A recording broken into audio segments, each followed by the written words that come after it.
Tensyon tali mga gwardya sa Luna ug mga nagpabiling residente sa Arroyo Compound sa Davao City. Nagkainit labaw na nga dunay napusilan sa lugar. Ani ang detalye. Samad pinusilan sa tail ang naangkon sa biktimang PWD. Human matud pa, napusilan kuno sa gwardya sa Luna sa pamilyang Luy. Sumala sa biktima, gipusil kuno siya sa mong gwardya diyang nagkarayot niya itong Sabado, batok sa mga batanon sa lugar. Dito man lang kagubot. Actually, kukudool dito. Pero pagka katulong mo to, naigo na ako. Kugi anak juga.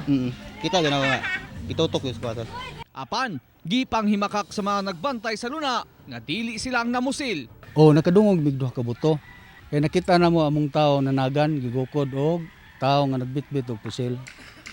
Ayun, yung anak na itabo. So dili gikan sa inyo ang tao itong namusil? Dili gikan sa mua. Nagkainit ang tensyon sa 18 ka hektaryang Luna sa Arroyo Compound, Matina Crossing. Human gipapahawa sila sa nagpailang tag-iya. Duna na'y mga mihawa na. Apan, dunay uban ang nagpabilin. Tag-as nga armas ang ilahang gidala sa ilahang murag gihimong banghouse diha. Nya kami nagtuog yun mi. Kana gyud ni sila mga armas. Kaya na may gipusil sa amo. Gibarugan sa nagpailang tag-iya sa Luna nga titulado ang yuta. Mihanyag usab sila og relokasyon plus cash diin daghan na ang mi-avail. Voluntary na negotiate na mong tarong among giduol.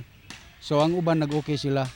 Dili mo tuo ang mga nagpabilin nga lehitimo ang titulo sa miangkon sa tag-iya sa Luna. Hangyo mi ni Mirsara nga adtuan na diha og pinakalit ng ilahang kuan nga matanaw. Tanawa na daghang kay na silang mga armas. Kauban si Liwar kahit sa kamera. Ako si Real Suroche para sa One Mindanao.